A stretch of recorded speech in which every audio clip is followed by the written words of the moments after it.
À partir de maintenant, on enregistre. Ça c'est fait.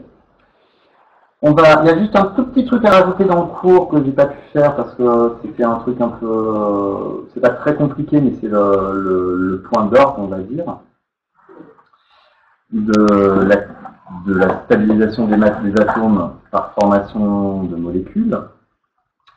Juste pour revenir sur ce qu'on avait fait. Alors, on avait vu en premier lieu comment les atomes se stabilisent. Donc ils ont deux manières de se stabiliser.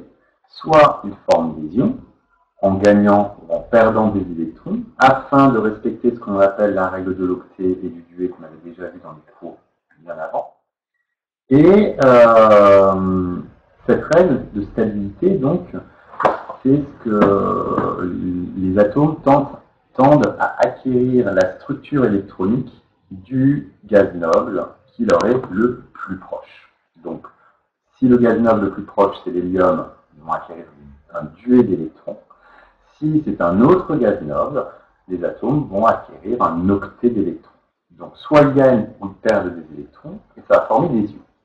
La deuxième méthode pour stabiliser des atomes, c'est qu'ils forment des molécules. Pour former des molécules, pareil, ils vont capter des électrons ou donner leurs électrons de façon à respecter la règle de stabilité à d'autres atomes. Donc s'ils donnent des électrons à d'autres atomes, ces autres atomes doivent les capter pour respecter aussi eux-mêmes leur règle de stabilité, et inversement. Et donc comment est-ce qu'ils se stabilisent? En formant des doublés liants, des liaisons chimiques, ou alors aussi on peut créer des doublés non liants. Donc cette notion de doublé liant et de doublé non liant, elle va être très importante pour la structuration de la matière, et surtout, si vous continuez dans des études de physique et de chimie par la suite, ça va vous permettre de comprendre aussi comment les atomes, les molécules vont réagir entre elles pour justement créer un autre type de molécule par réaction chimique, par transformation chimique. Transformation chimique qu'on va commencer à aborder normalement aujourd'hui, je ne sais pas, ou sinon on abordera ce chapitre mercredi prochain. D'accord? Donc il y a un chapitre que je vais zapper, ça ce sera les transformations physiques, donc c'est le chapitre 6, c'est juste après ce chapitre stabilité de la matière et liaisons chimiques. Et je passerai directement aux transformations chimiques. Pourquoi? Parce que c'est un chapitre qui est beaucoup plus important pour la suite. Et je pense qu'on aura le temps de revenir sur les transformations physiques plus tard. C'est un chapitre très simple. Bonjour. Alors, petit rappel sur les doublés liants et les doublés non liants. Donc, ce qu'on avait vu, ça c'est juste ce qu'on avait vu la dernière fois. Par exemple, si je regarde l'atome d'azote, N7, sa structure électronique elle est en 1s2, 2s2, 2p3. Cet atome possède donc sur sa couche externe 5 électrons de valence.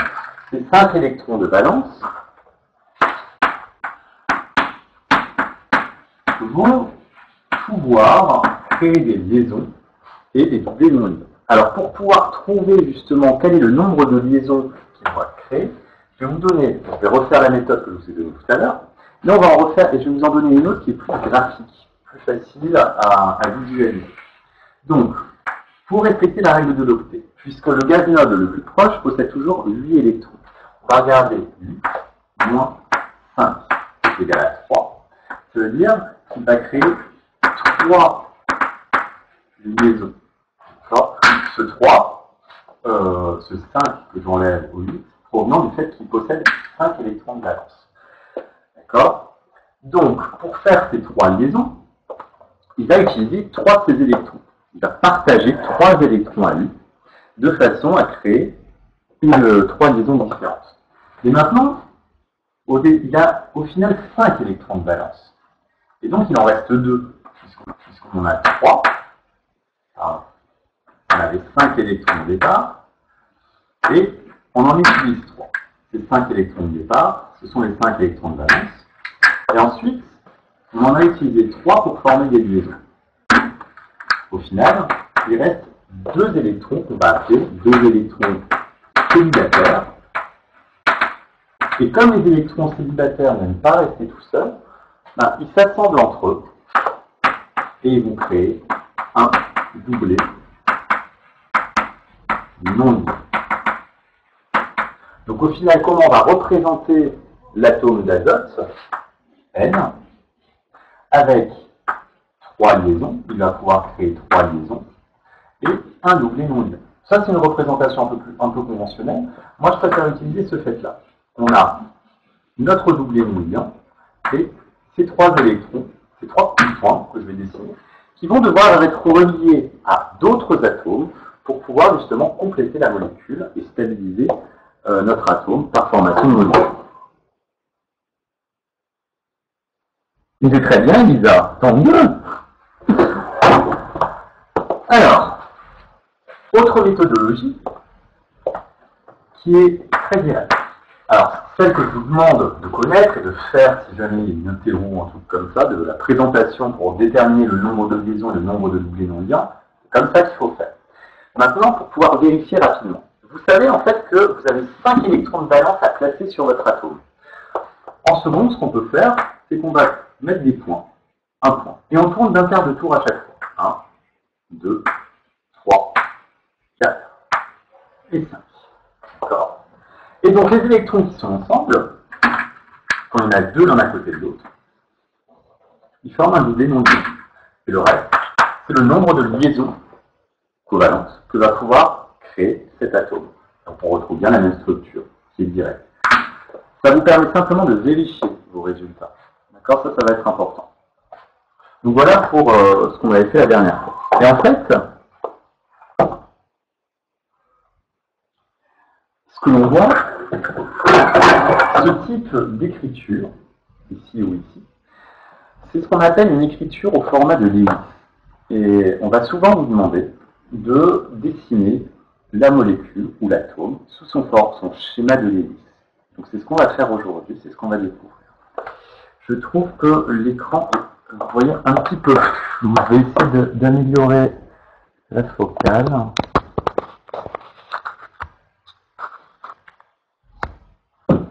Là, j'ai l'impression que c'est un peu mieux, c'est moins flouté. Ouais, c'est mieux. Ok. Alors, juste la toute dernière partie du cours, et puis après on va faire des exercices. Et à la suite de ce cours, je vous enverrai le quiz. Enfin, je vous donnerai le lien pour aller faire le quiz que vous aurez à faire pour mercredi prochain. D'accord. Donc à mercredi, ce sera, je ne sais pas encore à quelle deadline je vais le donner, mais voilà, ce sera votre devoir sur ce chapitre, de façon à voir si vous avez bien acquis les connaissances nécessaires pour ce chapitre. Pour le moment, parce que tous ceux qui m'ont rendu les quiz, je suis assez satisfait parce que vraiment, on va vous travailler et j'essaie de ne pas vous donner trop de travail. Ah oui, il y aura deux quiz. Un qui, vous allez voir, en fait c'est facile. Que dire d'autre? Alors, on reprend là où on était. On en était au petit 3. D'accord. On a fait grand 2, la stabilisation des atomes par formation de molécules. Dans ce grand 2, petit 1, la liaison de valence. Petit 2, les doublés non liants. Petit 3, le modèle de Lewis. 3. Modèle de Lewis. Alors, le modèle de Lewis, c'est une façon de représenter les molécules, dans laquelle on va faire apparaître toutes les liaisons qui existent entre les atomes, mais également les doublés non liants. Vous vous souvenez, on a déjà représenté des molécules, on avait vu les formules brutes, les formules développées, les formules semi-développées. Maintenant, la formule de Lewis, ça ressemble à la formule semi-développée, à laquelle on va rajouter les doublés non liants. C'est la seule différence. Donc, définition, dans le schéma de Lewis,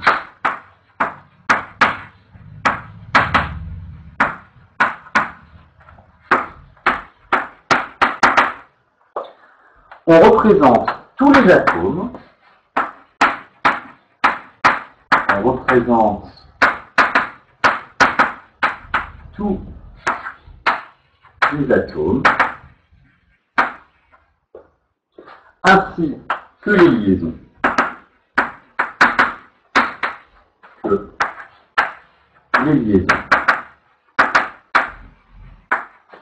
Et les doublés non liants.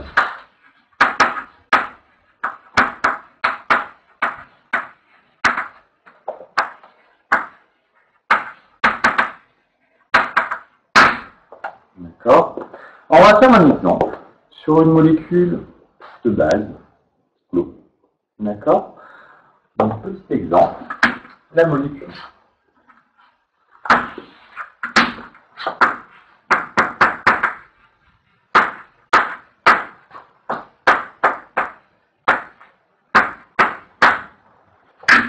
On en fera l'autre. Voilà. Alors, comment on fait? Déjà, on identifie quels sont les atomes qui sont présents dans la molécule. Nous, ce que l'on veut, c'est représenter cette formule de Lewis pour la molécule d'eau. Donc, la molécule d'eau est composée par 2 atomes d'hydrogène et 1 atome d'oxygène. Donc, ce que l'on fait, on va déjà regarder la structure électronique de chacun de ces atomes afin de déterminer combien de liaisons chaque atome peut créer et combien de doublés non liants possèdent également ces atomes. Alors, à force, vous allez connaître H, C, O, N, tout ça, ce sont des atomes qu'on utilise très fréquemment en chimie. Maintenant, on va vous demander tout le temps de le répéter. Plus tard, si vous continuez dans la spécialité physique, chimie, ben, ce que vous allez faire, vous allez découvrir d'autres types d'atomes un peu plus complexes, et ben là, il va falloir à chaque fois reprendre la structure de Lewis, en reprenant exactement ce même modèle. Mais là, on commence avec des choses simples. Alors, l'hydrogène. L'hydrogène, c'est le premier élément atomique, H1. Ensuite, on a l'oxygène, son numéro atomique. Donc, ce que l'on fait, on écrit la structure électronique de ces atomes. 1, S, 1, ça, c'est pour l'hydrogène. Pour l'oxygène, ça va être du 1, S, 2, 2, S, 2, 2, P, 4. D'accord? Donc, au final, ici, combien, alors, je n'aurais pas assez la place de le faire comme ça. Je vais le faire autrement. Excusez-moi, je ne vais pas le faire en ligne. Je vais le faire en colonne. H1, O. Donc, on écrit la structure électronique. 1, S, 1. 1, S, 2, 2, S, 2, 2, P, 4. Voilà, ça sera mieux comme ça. Donc, à partir de là, combien d'électrons sur la couche externe? Donc là, il y a un électron de valence.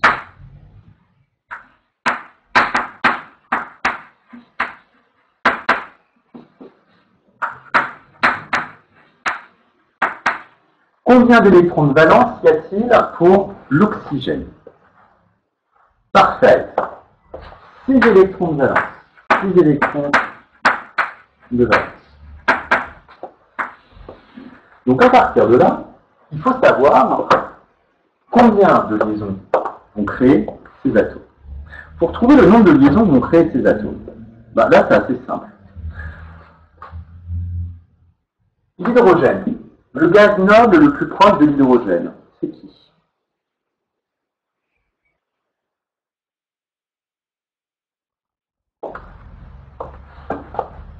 Donc les 4 gaz nobles à connaître, hélium, néon, argon, krypton. Exactement, analysé Alexandre, c'est l'hélium. L'hélium, qui est le deuxième élément périodique dans le tableau périodique, lui, il satisfait ce qu'on appelle la règle du duet. D'accord? Donc, afin d'acquérir la structure du gaz noble le plus proche, l'hydrogène va vouloir acquérir un duet d'électrons. Donc, on va utiliser 2, auquel on va enlever notre électron de valence, c'est-à-dire 1. Donc, l'hydrogène crée une liaison. On fait la même chose pour l'oxygène. Sauf que l'oxygène, le gaz noble le plus proche de l'oxygène, c'est le néon. Et donc, il doit satisfaire la règle de stabilité du duet ou de l'octet.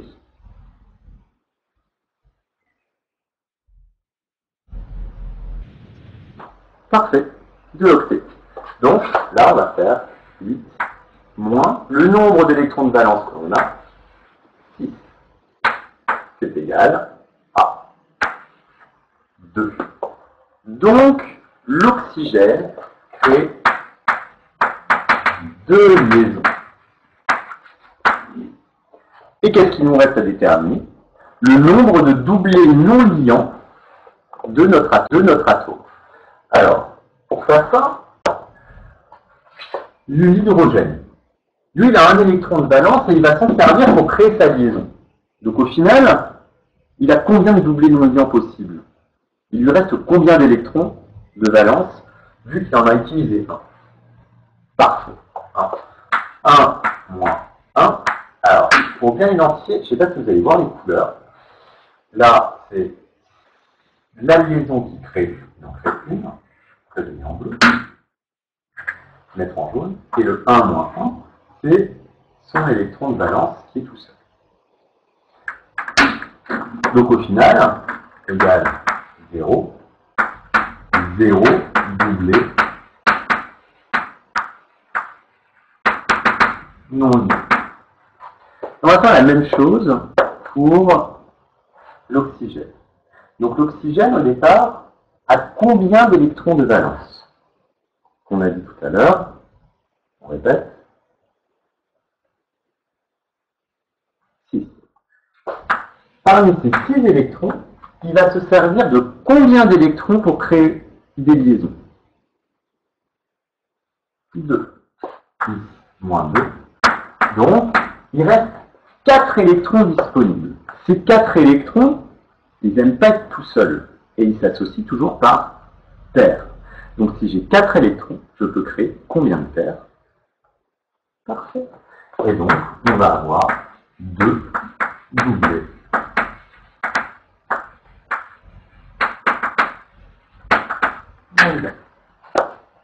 D'accord? Et donc, à partir de là, on a étudié les atomes de chaque de la molécule, et on va pouvoir les relier entre eux. Alors, ça, c'est plutôt drôle. Une fois qu'on a fait cette étude théorique de nos atomes, on va maintenant essayer de dessiner la molécule. Alors, on sait qu'on a à disposition 2 H. Ici, on les met un peu n'importe où. Et ces H, ils ont simplement un électron pour créer une liaison. Et on a un oxygène qui, lui, possède un doublé non liant, 2 doublés non liants, et il a 2 électrons qui vont pouvoir créer des liaisons. Comment on va pouvoir relier ces points entre eux? La liaison qui va être créée, elle est là, elle est là. D'où le fait que la représentation de Lewis, une représentation de Lewis, alors on essaye d'aligner au mieux, on va pouvoir l'écrire comme ça, H, O, H. Ou encore, là ça va être pour la structure, pour la géométrie, on verra, on sera pour ceux qui continueront en prochain. Donc voilà, en fait, la structure, le schéma de Lewis de la molécule B. On voit bien, contrairement à la formule semi-développée, la formule semi-développée, on ne faisait pas apparaître ces doublés non liants. La formule développée, on ne faisait pas apparaître les doublés non liants, ces 2 traits qui sont là. Et ils vont avoir toute leur importance pour la suite. Donc la formule de Lewis fait apparaître également les doublés non liants. Est-ce que vous avez compris ce qu'était la formule de Lewis, la représentation de Lewis?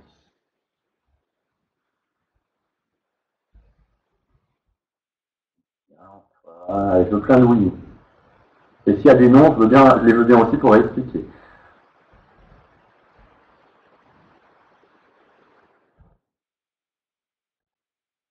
Donc, les quiz qu'on va vous envoyer tout à l'heure, ça va être ça. Ça va être de dessiner des molécules sous forme. Il y en a un, ça va être que ça, que des dessins de molécules. Alors je sais, sur Cuisinière, c'est pas super pratique de dessiner. Je vous demande pas des œuvres d'art, c'est simplement de faire apparaître les liaisons, les doublés non liens. D'accord? C'est pas grave, c'est pas super fort. Après, vous avez une autre solution, mais qui est très très lourde sur Cuisinière, c'est que vous dessinez avec un logiciel de dessin, vous faites une capture d'écran, vous uploadez l'image à chaque fois. Je trouve ça long et c'est un petit peu, c'est contraignant. D'accord? Vous faites comme vous voulez, il n'y aura aucun souci, à partir du moment où ça reste quand même lisible pour que je puisse le corriger. D'accord? Deuxième chose, l'autre quiz après, ce sera vraiment sur la structuration du cours, voir si les notions sont acquises et il y aura aussi quelques petits schémas à faire. Plus des réponses audio, je pense que j'ai mis une réponse audio à faire, donc vous allez devoir vous enregistrer. Avec votre tablette, ça marche, on a testé. Pas de bol, vous avez tous des tablettes. Voilà, donc ceci termine le cours sur la stabilité de la matière et la liaison chimique. Donc ce que l'on va faire maintenant, on va simplement faire quelques exercices. C'est pas quelque chose de très compliqué.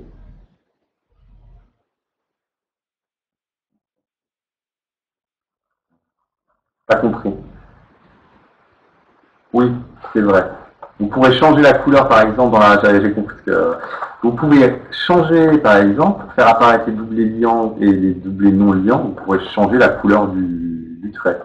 Ça pourrait bien voir la différence entre les doublés liants et non liants. Est-ce que je peux effacer le tableau?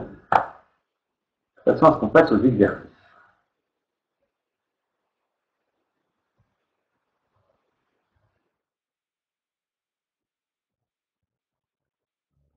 Allez, c'est parti.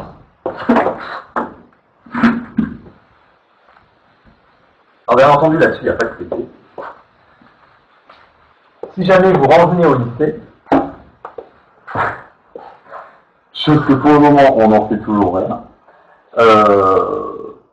on essaiera les heures de TP, je ferai vraiment que des TP. D'accord? Et en cours, on essaiera aussi de faire un peu de langage de programmation en Python. Des petits trucs qui pourront vous aider par la suite. Alors, vous allez aller sur votre tablette et vous allez voir, on va commencer par l'exercice 13, page 115.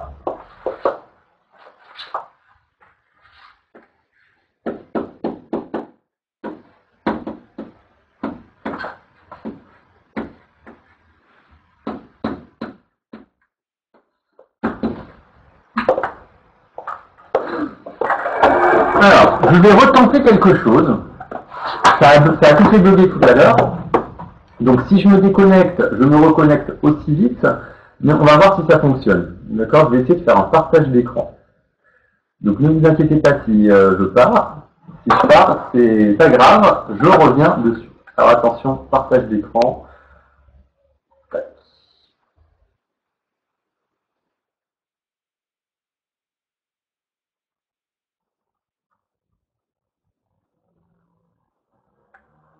Je suis toujours là, vous m'entendez?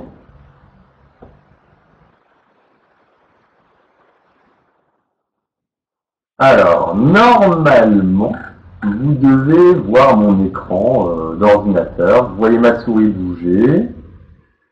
Vous devez avoir le son. Ça va? Alors, ce que je vais faire, je vais passer par mon navigateur. On va faire ça. Je vais réduire l'écran. Et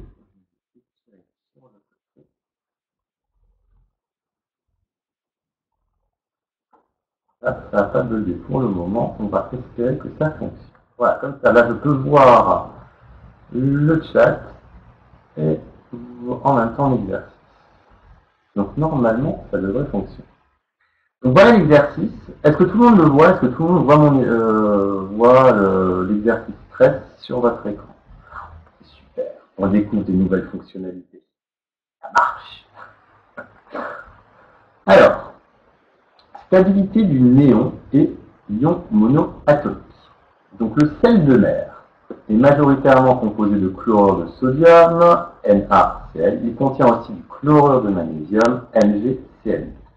Donc on vous demande de décrire les structures électroniques de ces deux atomes, magnésium et chlore, et on vous donne, dans les données juste en dessous, ici, est-ce que je peux pas faire un petit contrôle?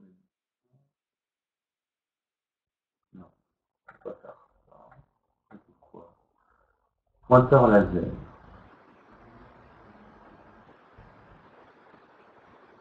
Non, mais je veux pas. Pourquoi je peux pas avoir le pointeur laser que je voudrais?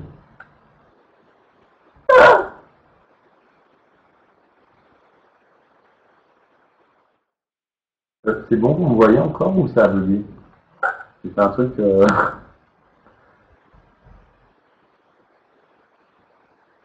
m'entendez toujours? Vous me voyez toujours? Enfin, vous voyez toujours l'écran? Ouf, merci Annette. Donc, donner une structure électronique. Bon, je ne vais pas essayer de tenter le diable au final. Hein. Alors, ce qu'il nous demande, c'est de donner la structure électronique en premier lieu. Donc, j'étais sur le 13. On va commencer par la structure électronique du magnésium. Donc, on va essayer pour le magnésium. La structure électronique. Son numéro atomique, le magnésium, c'est 12. Donc on va commencer à remplir les couches. On va donc avoir du 1, S, 2, 2, S, chapeau 2, ça nous fait 4 électrons. Après 1 S, 2 S, on passe à 2P, 2 P, 6, ça nous fait 10 électrons. L'écran est figé pour moi, c'est-à-dire que vous ne voyez pas ce que j'écris en ce moment? Ah! Rabel a le problème. Alors attendez, je sais ce que je vais faire. Je vais tenter. Ah oui, je vois en fait. Pour vous, c'est figé.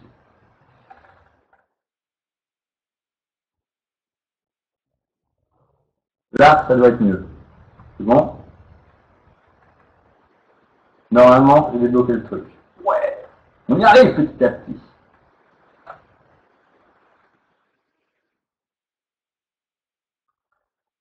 Alors, donc on a 10 électrons, on a dit que le magnésium en avait 12. Donc la couche P de P est saturée. Qu'est-ce qu'on fait?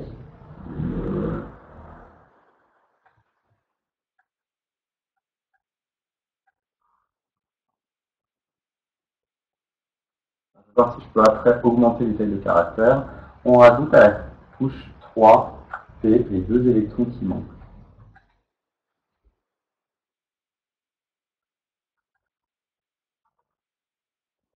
Ça veut bien. 3 P. Voilà. Ok. Et ça, je le balance là-dedans.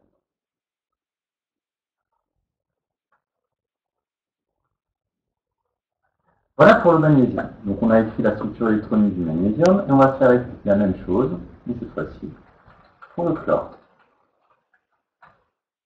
Donc pour le chlore, pareil, on va réécrire la structure. Alors le chlore, lui, a 17 électrons en tout. Ça va être un peu plus loin. 1 S2, 2 S2, 2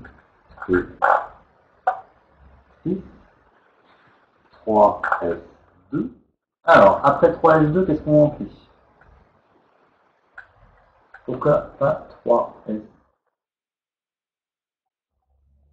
Alors, Chiara, développe.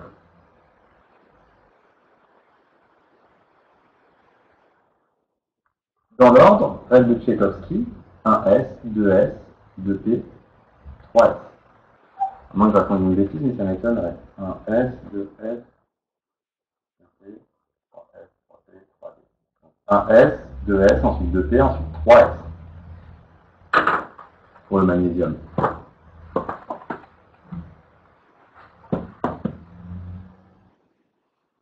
Alors, je finis d'écrire le chlore et on reviendra sur le magnésium. D'accord? Donc, 1S2, 2S2, 2P6, 3S2, et ensuite, donc là on en a 12. 12, pour aller jusqu'à 17, il nous en manque 5, donc ça nous fait du 3 P 5. Voilà pour notre. Enfin, chaque fois, il y a encore des bugs, hein,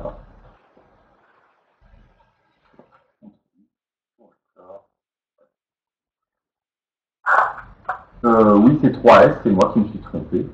Pardon, j'avais pas vu. Alors, bien entendu, je peux pas effacer, il faut que je refasse.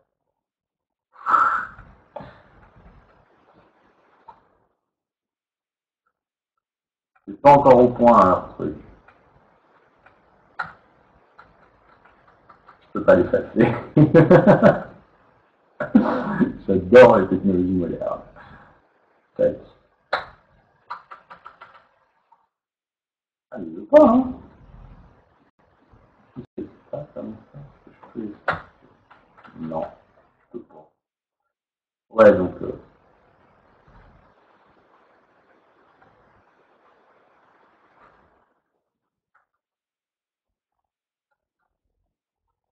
impossible à effacer. Alors, ça, c'est bien.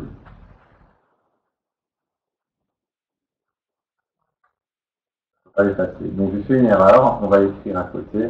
Attention, je peux même plus écrire. En fait, il vaut mieux, c'est pour ça que je préfère utiliser le tableau. Attention, écriture fausse, c'est 1, 2, 2S2, 2P6, 3S2.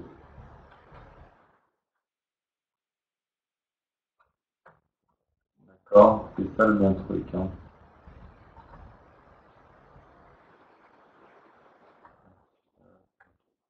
Ah, c'est celui-là. Et j'arrive pas à effacer ce que j'ai fait au-dessus. Donc oui, vous avez raison, ici, c'est bien 3S2, c'est moi qui ai fait une erreur d'écriture.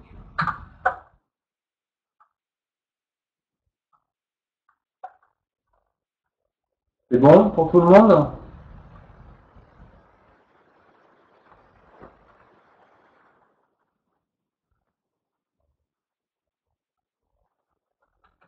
J'arrive pas à effacer.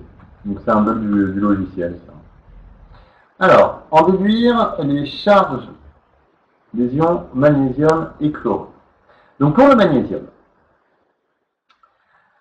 alors pour le magnésium, afin d'acquérir la structure du gaz noble le plus proche, à savoir. Alors ça, il faudra que vous ayez le tableau périodique avec vous à côté, vous le trouvez sur internet, vous l'avez sur votre tablette. Donc le magnésium, le gaz noble le plus proche, il est dans la troisième ligne. Est-ce que son gaz noble le plus proche, c'est le néon ou est-ce que c'est l'argon? Alors attendez, tant qu'à faire, on va essayer de trouver un petit tableau périodique. Tableau périodique.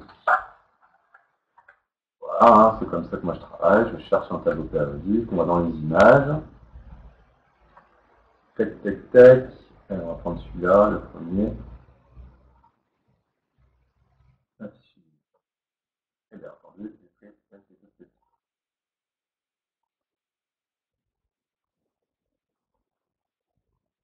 voilà. Donc le magnésium, vous voyez, c'est celui-là, ici.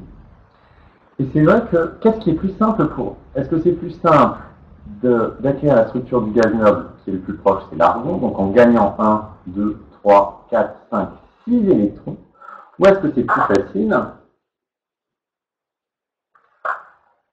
ça marche pas, désolé, d'acquérir la structure du gaz noble du néon en perdant 2 électrons? Exactement, ça va être le néon. C'est beaucoup plus facile d'enlever 2 électrons que de rajouter, on a dit 1, 2, 3, 4, 5, 6 électrons. Donc au final, ce qu'on a mis, je reviens là-dessus. Ça a bugué, ça a bugué.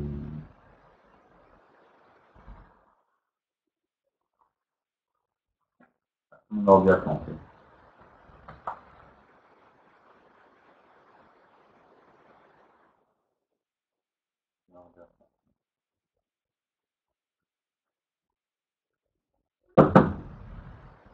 Je ne peux plus rien faire. C'est magnifique, j'adore la technologie. Je ne peux plus strictement rien faire. Génial!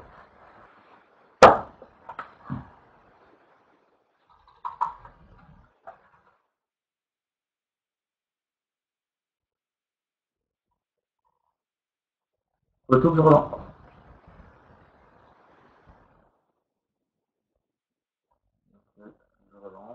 Est-ce que...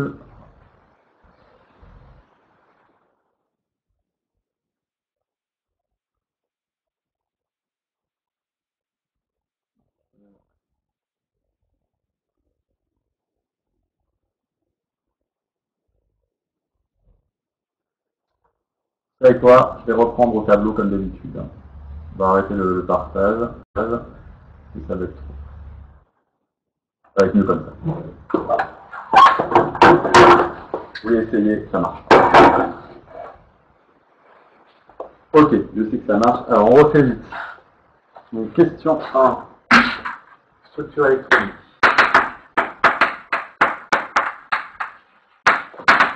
Rien à faire, les anciennes méthodes, ça reste les meilleures. Donc on a dit pour le magnésium. En plus, au moins vous n'aurez pas l'erreur qui s'affiche. Le magnésium, son numéro atomique est 12. Donc on avait dit 1 S2, 2 S2, 2 P6, 3 S2. Pour le chlore.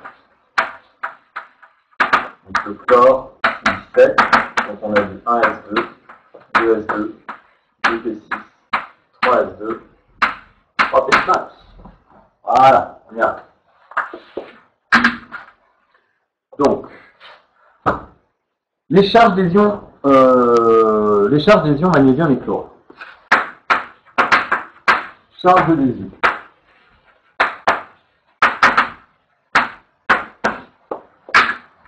On va commencer par le premier, le magnésium. Afin d'acquérir la structure électronique. Alors, le gaz noble le plus proche de lui, on a dit que c'était le néon. Entre parenthèses, le néon, la structure électronique du néon. Le magnésium. Alors, qu'est-ce qu'il fait? Il perd ou il gagne ses électrons et combien?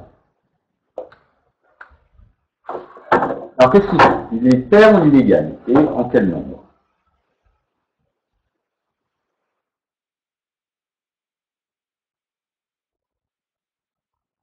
Il les perd, exactement. Donc la structure électronique du néon, c'est du 1s2, 2s2, 2p6, il y a bien 8 électrons sur la couche externe, donc il respecte ce qu'on appelle la règle de l'octet. Donc le magnésium perd 2 électrons.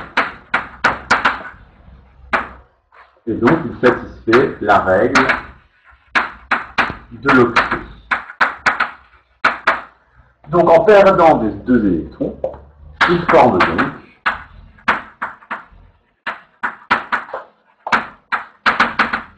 l'ion. Alors, est-ce que quand on perd des électrons, est-ce qu'on devient un cation positif ou un anion négatif en perdant des électrons? Cation ou anion? Exactement. Puisque les électrons sont négatifs, puisque les électrons sont négatifs, quand on perd des électrons, on enlève des charges négatives. Donc on devient positif. Et comme là il en perd 2, l'ion magnésium, ce sera Mg de plus. Donc l'ion, le magnésium, pour se stabiliser par formation d'ion, perd des électrons et forme l'ion Mg de plus. Ça c'est pour la stabilité ionique, par stabilisation, par formation d'ion du magnésium. On va faire la même chose avec le chlore.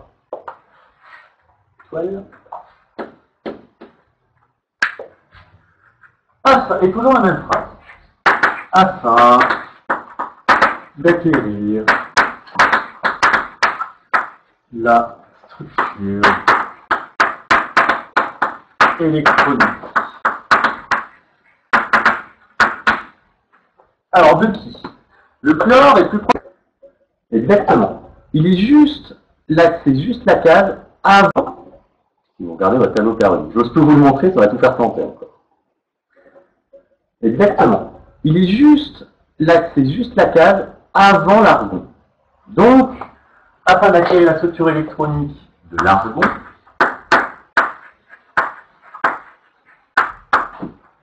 Le chlore, qu'est-ce qu'il va faire? Donc il veut aller à la case suivante, si vous voulez, dans le tableau périodique. Qu'est-ce qu'il fait?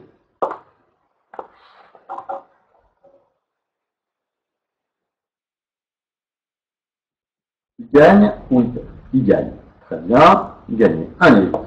Et le chlore gagne un électron. D'accord. Et il va aussi se stabiliser, règle de Lopez, puisque le seul gaz noble qui respecte la règle du Duet, c'est l'hélium. Tous les autres, c'est la règle de Lopez. Règle de Lopez.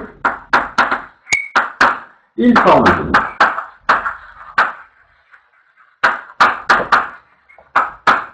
le ion. Donc, on a le corps, Cl. Quelle est la charge de cet ion? Plus ou moins, s'il gagne un électron.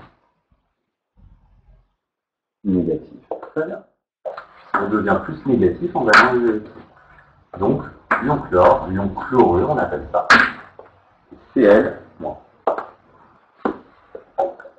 Voilà pour le magnésium et pour le chlore. Alors, combien d'électrons ces ions possèdent-ils sur leur couche externe? Et c'est là que ça va être intéressant. Parce qu'on va reprendre maintenant les structures électroniques de base. Donc j'efface la partie droite.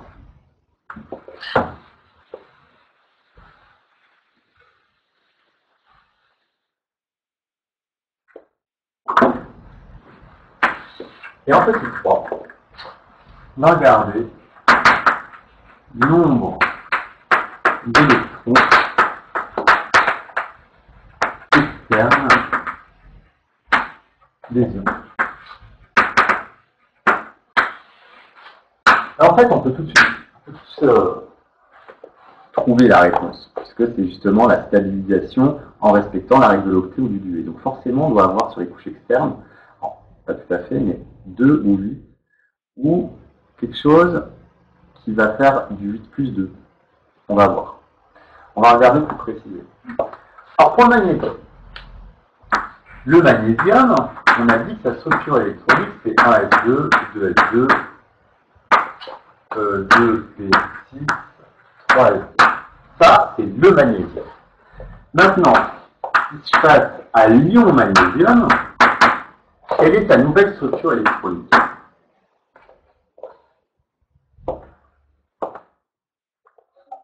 Donc le ion magnésium a perdu 2 électrons.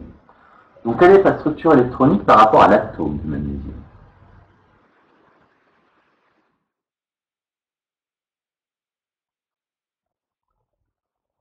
Exactement. 1s2, 2s2, 2p6. Et donc sur sa couche externe, il possède 8 électrons externes. C'est ce qu'on appelle la stabilisation par la règle de l'octet. Ça c'est pour le magnésium. On fait la même chose avec le chlore. Le chlore, on avait 1s2, 2s2, 2p6, 3s2, 3p5. D'accord.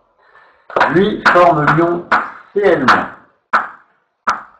Quelle est la structure électronique? Qu'est-ce qui change dans sa structure électronique?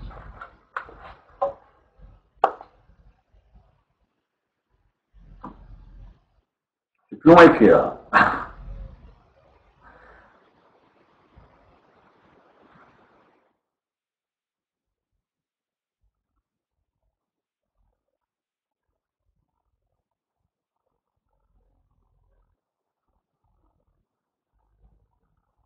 Alors, 1s2, 2s2, 2p6, 3s2, 3p6, bravo Anaïs. Comme on rajoute un électron, il reste une place vide pour le chlore, pour la couche 3p. Donc ça, c'est 1s2, 2s2, 2p6, 3s2, 3p6. Et donc sur sa couche externe, encore une fois, 8 électrons externes. Oh, c'est la règle.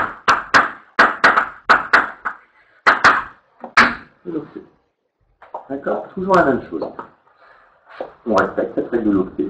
C'est grâce à la règle de l'octet qu'on arrive à stabiliser nos atomes par formation dure. Voilà pour ce petit exercice. Est-ce que vous avez des questions sur l'exercice 13?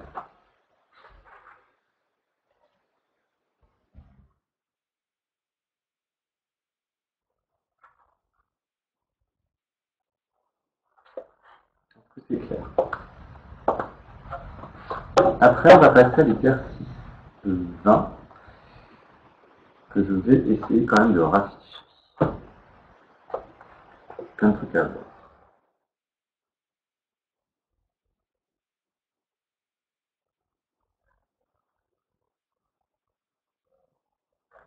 Donc, ce que je vais faire pour éviter de faire le partage d'écran qui fait tout planter, je vais le faire autrement.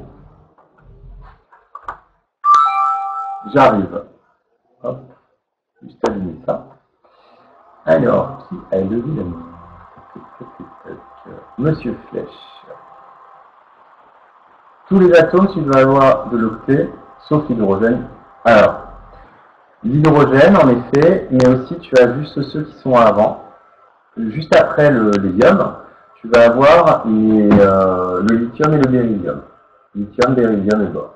Il y en a ces trois-là. Mais ce sera toujours précis. Mais c'est une bonne remarque, en effet. Alors, je vais essayer de faire comme ça. En fait, comme d'habitude, je sais que ça a marché. Je vais amener ça ici.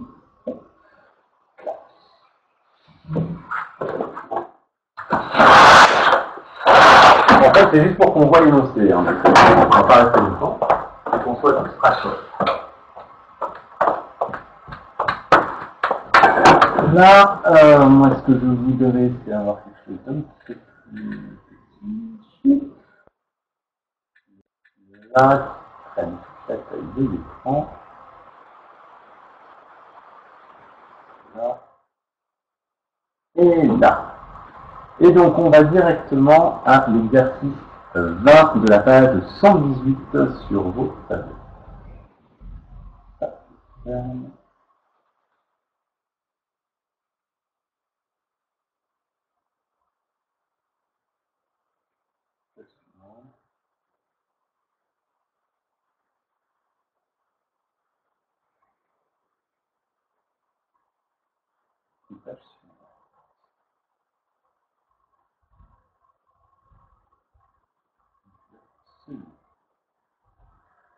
Donc, quelques molécules odorantes.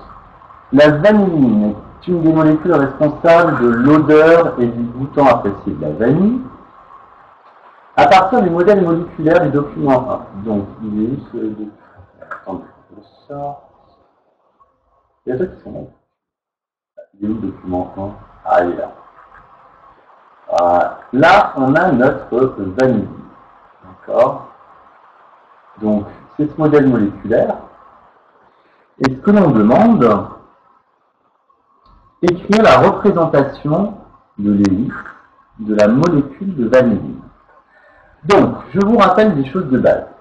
Quand on a un modèle moléculaire, le carbone est en noir, l'hydrogène est en blanc, et les atomes en rouge, c'est quel type d'atomes? Vous en souvenez.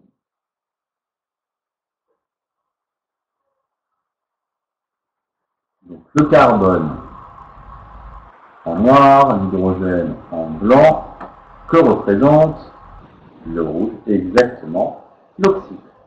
Donc en fait, vous voyez que cette molécule de vanilline, elle est composée uniquement de carbone, d'hydrogène et d'oxygène.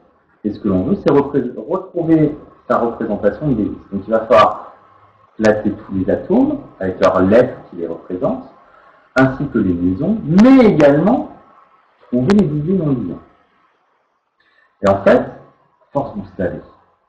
Donc, je vais éteindre le vidéocode et on va le faire au tableau directement.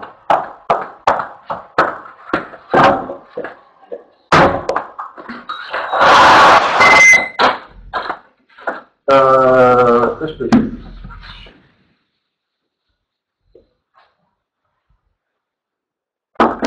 Donc là, on passe, comme je l'ai dit, exercice 20, et on va commencer par la vanille.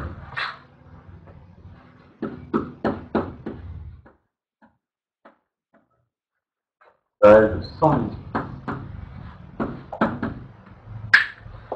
Donc, première chose qu'il demande, c'est la représentation de Lewis de la vanille. Représentation. On peut dire représentation, schéma, structure de Lewis, représentation de Lewis de la vanille. Alors, pas que je fasse une faute de L,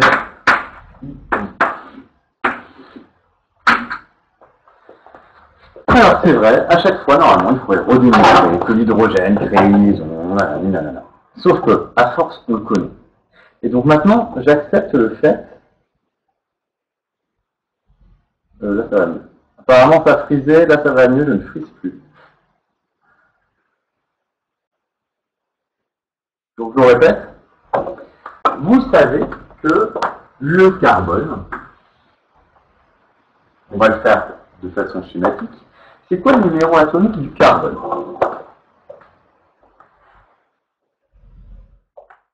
C'est le 6e élément, donc le carbone va avoir 1 S2, 2 S2, 2, 2, 4, 2 P2. D'accord? Donc il a 4 électrons sur sa couche externe, et donc, pour satisfaire la règle de l'octet, il va gagner 4 électrons.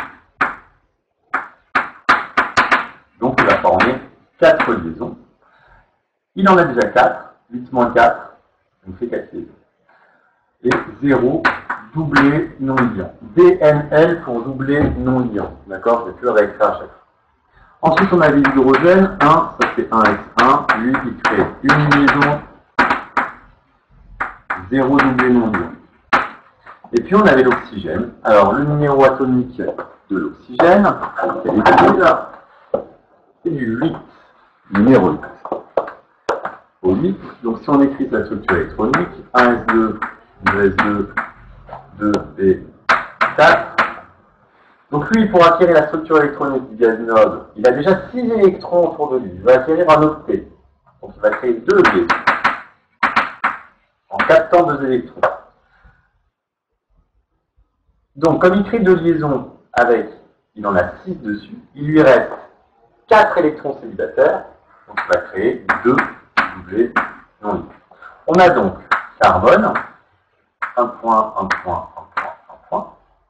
On a l'hydrogène, juste un point. Et on a l'oxygène, qui a 2 points et 2 doublés non libres. Voilà les schémas de Lewis de nos atomes. Et le but, c'est à partir de la formule, du modèle moléculaire qui nous est proposé, c'est de redessiner la structure de Lewis. Comment ça, tu vois rien du tout, Alban? C'est très flou. Ça va mieux là ou pas?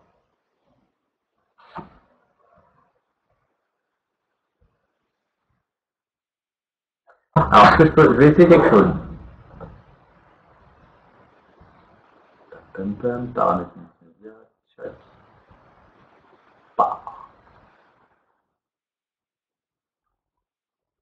Là, j'ai changé quelque chose, ça va mieux?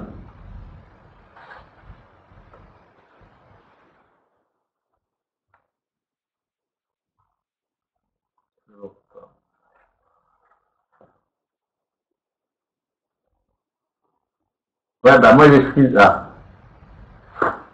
Et là maintenant, j'ai encore changé un truc.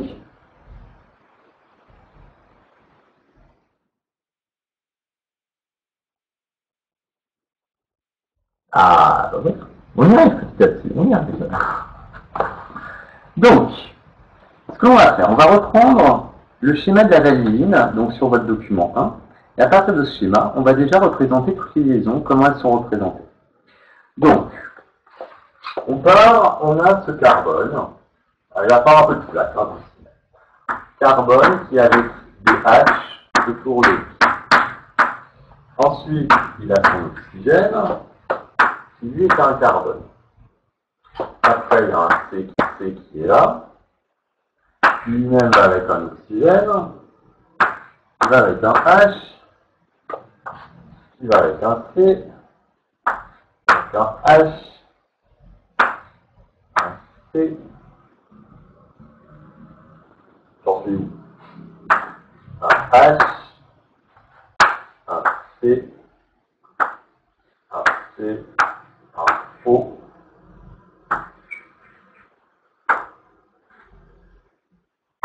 H, un C, H, et un O.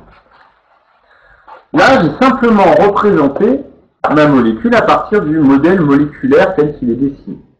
Il y a des trucs qui ne vont pas. Il va falloir toujours se rappeler que le carbone doit créer 4 liaisons, l'hydrogène une seule liaison, l'oxygène toujours avoir 2 liaisons avec quelqu'un. Et on va regarder maintenant. C'est quoi le nombre en dessous de C? C'est bon, de C en. Parce que tu dis. 6 électrons de valence. Merci, Caro. Alors, on va regarder chaque atome. Est-ce que tous les hydrogènes créent bien une liaison? Tous nos hydrogènes ont créé leur liaison, donc ça. Ensuite, on va regarder nos carbones. Est-ce que tous nos carbones créent 4 liaisons? Par exemple, celui-là, est-ce qu'il va bien créer 4 liaisons autour de lui?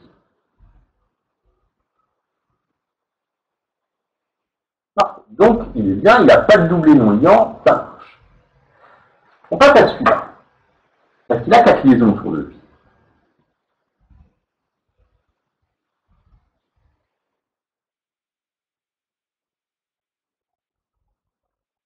Ah, j'écris aussi.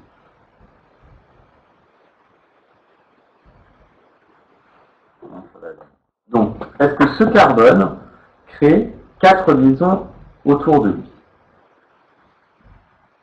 Non. Il en a 3. Donc, il y a un problème. Alors, en attendant, on va regarder. Celui-là a un problème. Celui-là aussi, il crée que 3 liaisons. Celui-là aussi, celui-là aussi, celui-là aussi, celui-là aussi, et celui-là aussi. Tous ces atomes ne créent que 3 liaisons de carbone, ne créent que 3 liaisons autour d'eux. Donc, c'est qu'il y a un problème. Et en fait, pour pouvoir résoudre ce problème, on va regarder comment est-ce qu'on va pouvoir changer les choses. Donc, on sait qu'on va devoir toucher des liaisons autour de l'atome de carbone. On va s'y attacher après. On va regarder l'oxygène. Donc, l'oxygène crée 2 liaisons, il doit s'entourer de 2 doublés non liants. Là, on a bien l'oxygène qui a 2 liaisons, mais ces doublés non liants ne sont pas représentés. Et ça, on va le rajouter, justement. Ça va facile à faire. On a juste à rajouter les doublés non liants autour. Ça, 1, 2. Là aussi, là, et là, et puis là, et là. L'oxygène ici a bien créé 2 liaisons, mais celui-là, par contre, est-ce qu'il a créé 2 liaisons? Cet oxygène.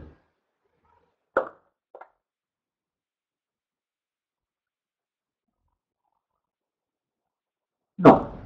Et on voit aussi que le carbone qui est là, il lui manque aussi une liaison. Qu'est-ce qu'on va faire? Comme ils sont juste les uns à côté des autres, ils veulent se mettre ensemble. Ils veulent vraiment s'accrocher ensemble. Donc, le carbone, il lui manque une liaison, et l'oxygène, il lui manque une liaison. Donc, qu'est-ce qu'on fait?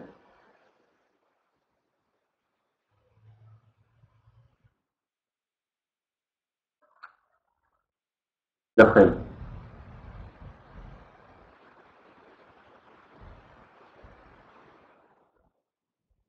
T'as l'idée? C'est tout bête, hein?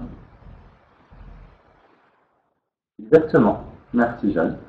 On va rajouter une liaison entre ces 2 atomes. Donc, au lieu d'avoir une liaison simple, on va avoir une liaison double, comme un similaire. On a bien notre oxygène qui s'entoure de 2 liaisons et de 2 doublés non liants, et notre carbone ici qui s'entoure de 1, 2, 3, 4 liaisons. Et on a stabilisé la chose. Tout va bien. Et il y a tous ces carbones, en fait, qui sont l'un à côté de l'autre, mais qui n'ont pas le bon nombre de liaisons. Alors, comment vous pourriez faire? Voilà, et bien, on va les lier. Maintenant, comment on va pouvoir lier tous ces carbones? Quelle est la solution à ce problème? Pour tous les carbones qui restent là, transforme.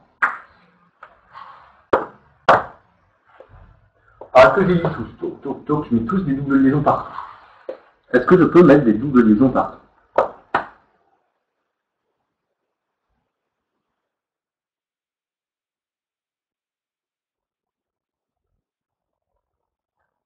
Admettons.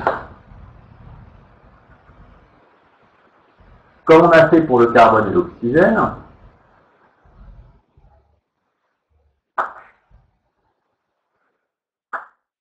on met des doubles liaisons. Bah celui-là c'est cool, hein. Maintenant il a 1, 2, 3, 4 liaisons autour de lui. Donc ça marche. Celui-là, on a dit, allez, on va rajouter. Sauf que ça, si on fait ça, ça ne marche plus. Puisque j'ai ce carbone maintenant avec combien de liaisons? Celui-là. Il a combien de liaisons maintenant? Je fais comme ça. 5, exactement. Ce qui est interdit. Le carbone ne peut créer que 4 liaisons. Donc en fait, ça n'est pas touché. J'enlève ça. Donc ces deux carbones sont stabilisés. Mais par contre, celui-là n'a que 3 liaisons. Bon, on en rajoute une. Ça, ce qui stabilise, c'est celui-là. Mais par contre, celui-là n'est pas stabilisé. Il a toujours 3 liaisons. Ah non, pas différent. Et donc, qu'est-ce qu'on a créé en fait? On a créé une alternance dans le cycle carboné. On a créé une alternance de liaisons simples et de liaisons doubles. Et ça, c'est ce qu'on appelle une chaîne benzénique. Une chaîne benzénique, c'est une chaîne qui est très utilisée dans tout ce qui est parfumerie et odeur. Et en fait, dans toutes les molécules odorantes, la plupart des molécules odorantes, on retrouve un cycle benzénique, c'est-à-dire un cycle de carbone de 1, 2, 3, 4, 5, 6 carbones, donc qui sont rattachés entre eux, avec une alternance entre ces carbones de liaisons simples et de liaisons doubles. Ce qu'on appelle le cycle benzénique, qui est très très très utilisé en chimie organique. Voilà pour celui-là. Ça, c'est la représentation de l'hélice de la vanille. OK? On va pouvoir passer au deuxième. L'arôme de banane avec l'alcool isoamylique. Et quand on mélange de l'alcool isoamylique avec de l'acide éthanoïque, on obtient une odeur de banane. Est-ce qu'on avait eu le temps de faire avec vous le TP sur les esters? Je ne sais même plus. Tous les odeurs, etc.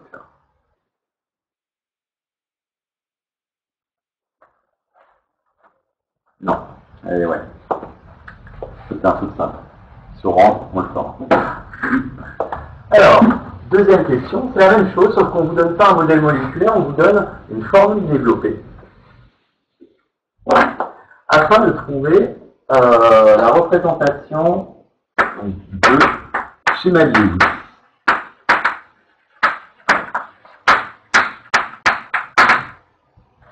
De l'acétate d'isoamyle. De l'acétate d'isoamyle.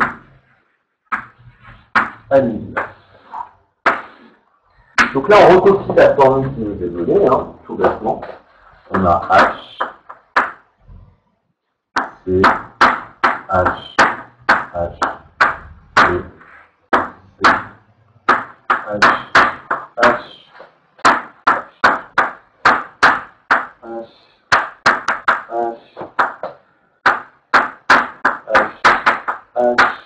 O, C, O, C,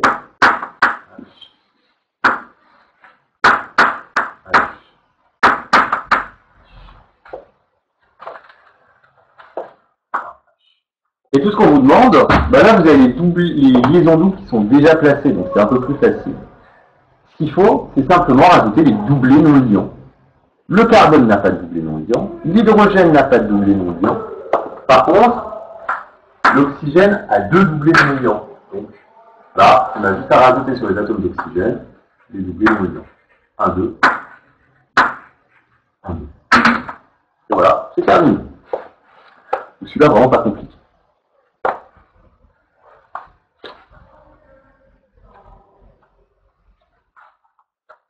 Est-ce que ça va?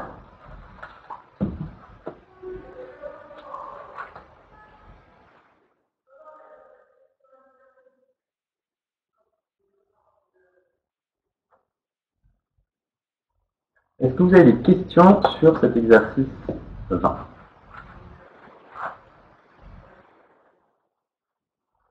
Je ne sais pas si je saurais refaire ça. En fait, tu vas le tester avec le quiz. Tu vas voir, et c'est vraiment en mettant les mains dedans qu'on y arrive. C'est très très simple. Il n'y a pas de calcul, c'est simplement de la schématisation. Ce type, cette partie de la physique et de la chimie, en général, vous arrivez super bien. Au début, c'est un peu complexe, mais une fois que vous avez commencé à faire vos petits schémas, ça va très très vite. Et vous allez voir tout à l'heure, quand je vous enverrai le quiz, ça ne posera aucun souci. Je suis, pour la majorité d'entre vous, si vous bossez un minimum. Ah, ma connexion avait un peu bugué. Est-ce que la place des doublés non liants a une importance? Ah oui, je vois ce que tu veux dire, Alex. C'est-à-dire, par exemple, l'oxygène, parfois je le représente comme ça, parfois je le représente comme ça. Alors, en soi, en seconde, non, ça n'a pas d'importance. En première, ça va commencer à avoir son importance. Parce qu'en fait, la présence de doublés non liants va donner une forme géométrique à la molécule. Elle va être soit coudée, soit linéaire, là tu vois, etc., etc. Et donc, c'est ce que vous allez apprendre l'an prochain en spécialité.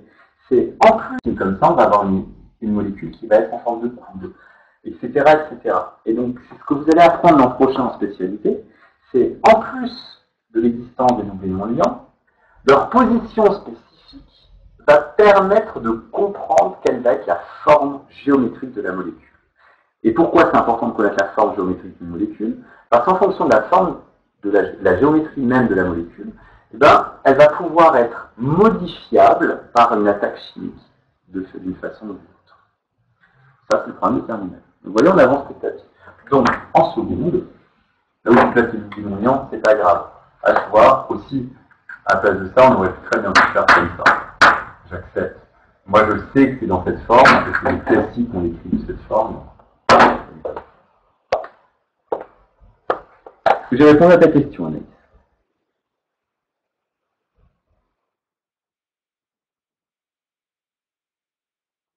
Ok. Alors, on va passer à l'exercice 26. Je voulais aussi faire le 21, mais ça va être un petit peu juste. On verra après. Le 26 a l'air un petit peu plus important. Je vais simplement essayer de voir comment le résoudre assez simplement.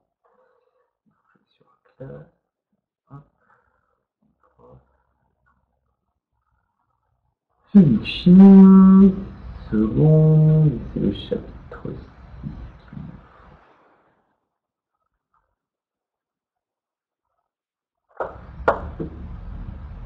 Donc mercredi, on commencera un nouveau chapitre. Et ça va être un chapitre essentiel, ça va être sur les transformations chimiques, donc comment vous équilibrez les équations chimiques. Et on va parler de réactifs limitants, on va faire. C'est, je pense, un des chapitres les plus importants. C'est pour ça que je voulais le faire. Et après, on passera aux transformations nucléaires. Alors.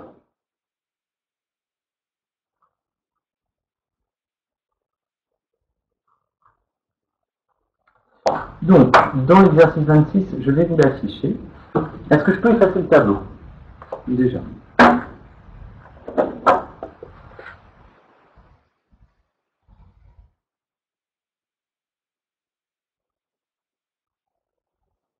C'est bon ou pas?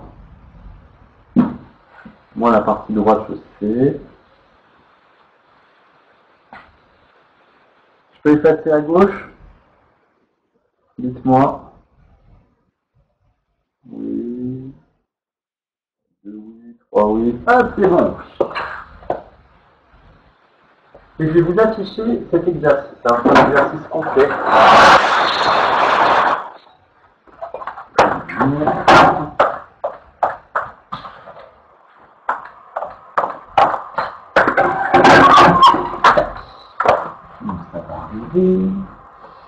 Alors l'exercice 26, de l'eau vers la boule puante. En fait, on va étudier le sulfure d'hydrogène. Et on va essayer de trouver la structure du sulfure d'hydrogène.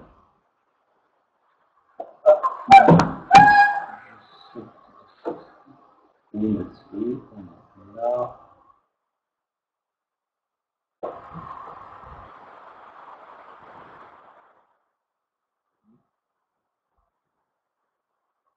C'est de la phase de 120. «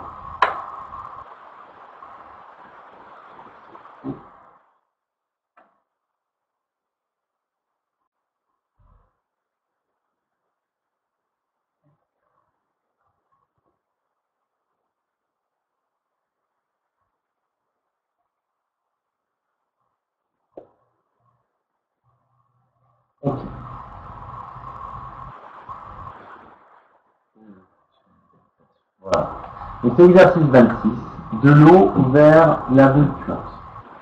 À l'aide des documents et des données, proposez la formule de Lewis du sulfure d'hydrogène. Donc on vous donne un extrait de la classification périodique des éléments, l'hydrogène, l'hélium, carbone, azote, etc. Donc l'hydrogène est bien à part, et on regarde surtout la partie droite du tableau périodique qui est ici. Les formules, les fumerolles d'un volcan, en fait, les fumerolles d'un volcan, ce sont des sulfures d'hydrogène, justement, et ça s'échappe, justement, des volcans sous-marins et des volcans tels que. Le sulfure d'hydrogène est hydrogène sulfuré, la formule c'est H2S, donc ça ressemble presque à l'eau, sauf qu'à la place d'avoir une molécule d'eau, un atome d'oxygène ici, on va avoir un atome de soufre.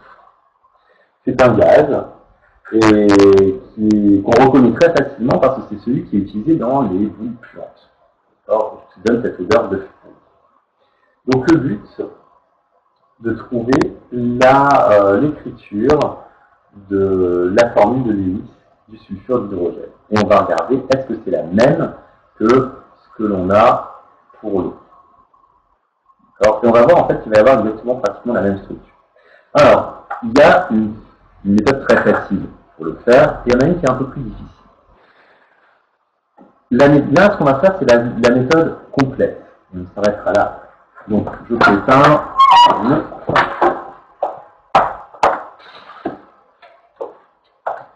Et donc, il va y avoir beaucoup à rédiger.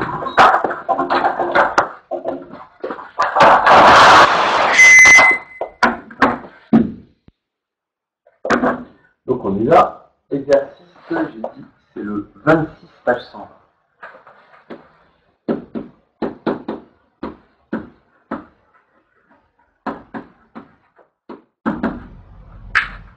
Donc le but, c'est de trouver la représentation de l'élément, du sulfure d'hydrogène. Donc le sulfure d'hydrogène est constitué par de l'hydrogène et du soufre. Donc on va regarder les structures électroniques de ces deux atomes. Structure électronique de l'hydrogène.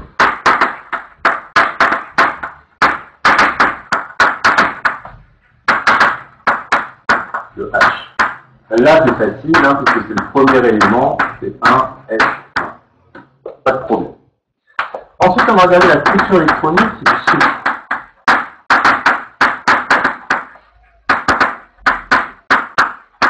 Alors, le soufre, d'après les documents, son numéro atomique c'est 16. Bon, bah, allez, on se lance. 1S2, 2S2, 2P6, on a 10, et à 3S2, on a 12, donc là on manque 4, 3 et 4. Voilà la structure électronique du soufre. Alors, une autre méthode pour l'écrire. Donc une fois qu'on a les structures électroniques, on va voir comment est-ce qu'on peut, le nombre de liaisons qui vont créer et le nombre de doublés non liés.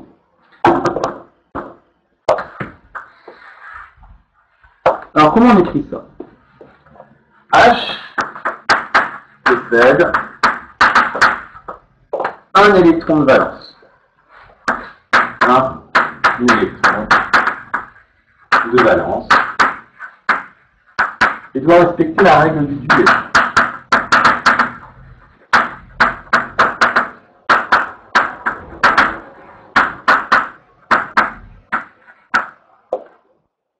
Donc au final, il ne peut former qu'une liaison covalence.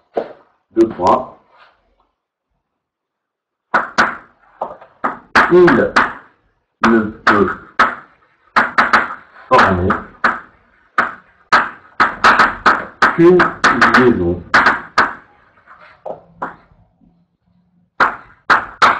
covalence. On fait la même chose pour le soufre. D'accord? Le soufre, il possède 4 et 2, 6 électrons de valence. S possède 6 électrons de valence. Et il doit respecter la règle de l'octet. Il doit respecter la règle de l'octet. Donc, il peut former deux liaisons covalentes. Il peut donc former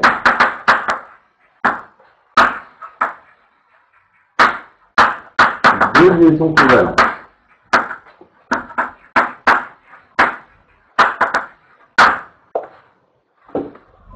D'accord. Chaque liaison implique un des électrons de valence. Ok. En tout, la molécule H2S, le sulfure d'hydrogène, possède combien d'électrons de valence? Elle compte. Donc il y a un électron de valence par hydrogène, donc 2 fois 1, plus 6 électrons de valence dessous, 8 électrons de valence.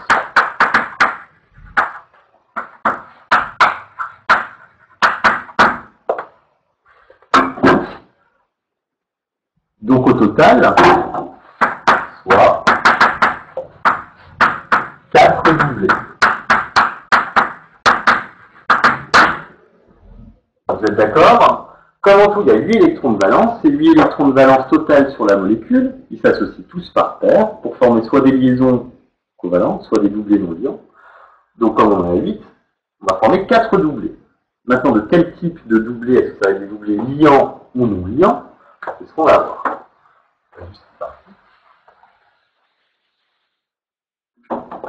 On sait qu'en tout, l'hydrogène, chaque hydrogène crée une liaison, chaque soufre crée 4 liaisons. D'accord? Il va falloir en tout combien de doublés non liants? Maintenant, on n'a plus qu'à regarder. On regarde la formule. On a H, S, H. Tout bête. On a dit que H crée une liaison. Avec S et ici. Donc au final, est-ce qu'on peut créer d'autres liaisons? Alors on pourrait créer des liaisons doubles. Mais est-ce qu'on peut créer des liaisons doubles entre S et H? Est-ce qu'on a le droit de créer une liaison double entre S et H?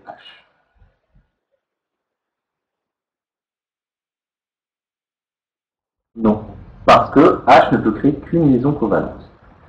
Donc au final, là, on a un doublé, deux doublés, il nous manque, on a dit, il faut 4 doublés d'électrons. Il en manque 2. Où est-ce qu'ils vont ces doublés d'électrons?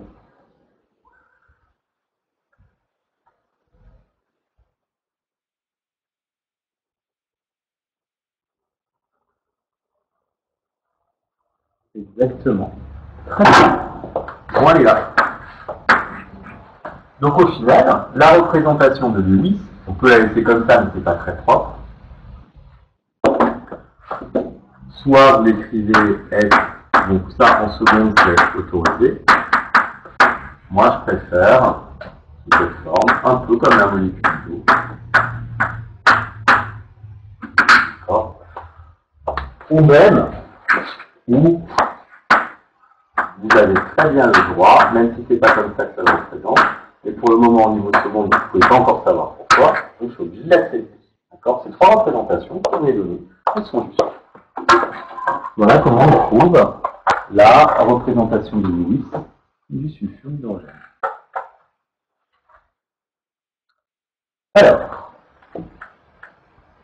voilà, donc vous voyez en fait ce chapitre n'est pas compliqué, il n'y a pas de calcul, c'est vraiment de la représentation. Donc tout à l'heure, on va vous envoyer des quiz à faire.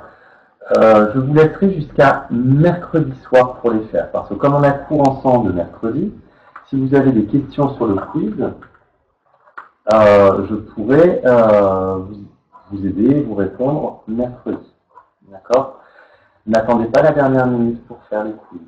D'accord? À partir du moment où le serveur bloque, ce sera sûrement 18h, vous ne pouvez plus rien envoyer. Et malheureusement, vous ne pouvez pas revenir en arrière. Donc, à vous de respecter les deadlines. Ça, vous ne pouvez pas avoir la main dessus. Que vous dire d'autre? Ouais. Donc, mercredi, on fera ça. Et on va commencer un gros chapitre. Les réactions chimiques. essentiel vraiment pour la suite. Je tiens vraiment à ce qu'on va prendre le temps sur ce chapitre. Il nous reste le temps, on est un mai, il nous reste tout le mois de juin, tranquille, pour faire ça. Donc je ferai ce chapitre, et après on fera une transformation nucléaire. Il y aura 2 chapitres dans l'année qu'on n'aura pas pu traiter, qui ne sont pas très importants. Si jamais il nous reste du temps, on les traitera. D'accord, il n'y a pas de souci. Mais sachez que, voilà, pour ceux qui vont faire la spécialité physique l'an prochain, on a vu tout ce qui est ultra important. Le chapitre des réactions nucléaires, j'aimerais le faire aussi impérativement parce qu'en enseignement scientifique, et donc ça concerne tout le monde, tous ceux qui vont en première, là vous allez avoir de l'enseignement scientifique et on commence en général par les réactions nucléaires. On continue là-dessus. D'où l'importance aussi de faire ce chapitre. Donc c'est ces 2 derniers chapitres que je dois absolument faire, les transformations chimiques et les transformations nucléaires. Une fois qu'on aura fait ça, ce sera parfait. D'accord.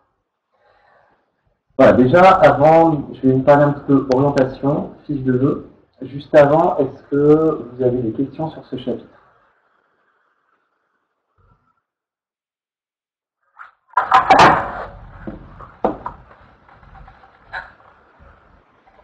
Moi, c'est tout. Parfait. Alors, pour l'orientation, je pense que vous avez tous reçu normalement un mail de M. Dartmouth, le proviseur adjoint, demandant à vos parents de remplir vos vœux définitifs. On va vous expliquer comment va se dérouler les conseils de classe du 3e trimestre. Vous n'aurez pas de notes, d'accord? Donc, ça va être se jouer sur votre comportement à l'année, sur votre motivation. Le travail fourni, on a vu ceux qui ont beaucoup travaillé pendant le confinement, qui ont fourni des efforts, etc. Tout ça, ça va être récompensé et ça va être bon, d'accord, dans un point de vue, ça va pencher dans votre balance. Bien entendu, on va se servir exactement des notes du 1er et du 2e trimestre, de façon à pouvoir voir si vos vœux sont cohérents, vos vœux de spécialité sont cohérents avec vos résultats. C'est sûr qu'on n'a pas le 3e trimestre pour pouvoir évaluer. Maintenant, les professeurs, je pense, connaissent à peu près votre niveau. Je vais refaire un petit sondage. Alors, bref, non, ça ne verra rien. Vous n'êtes pas nombreux, là, vous êtes tous 16, 17. Je vais quand même lancer un petit sondage pour savoir qui voudrait faire parmi ces 17 personnes. Alors, où est-ce que je peux faire ça? Hop, créer un sondage. Je vais créer un sondage. Oh, bah, il veut.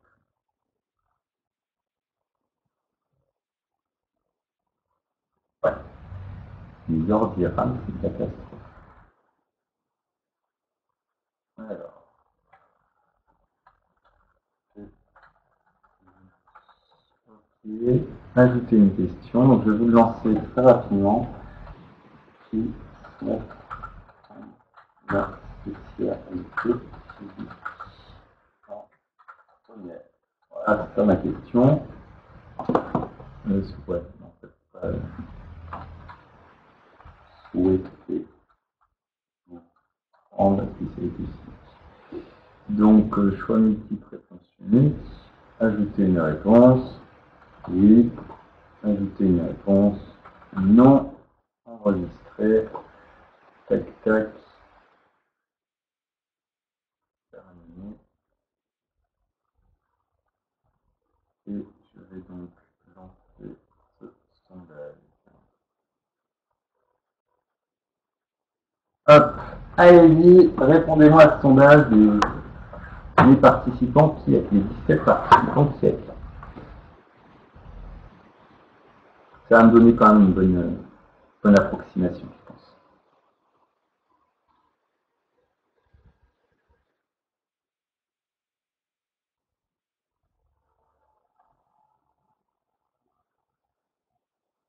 Il manque Elisa, Mathéo et Oscar, s'il vous plaît. Ça a coupé quand vous avez commencé à parler des conseils de classe. Quand ça commence à couper. Il manque Oscar, s'il te plaît. En fait, Oscar, je suis sûr, il est...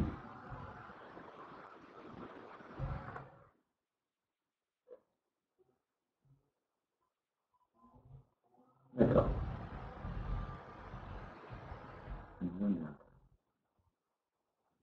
Vous entendez plus. Donc je disais, les conseils de classe, ça va simplement être, pour le troisième trimestre, il n'y a pas de notes.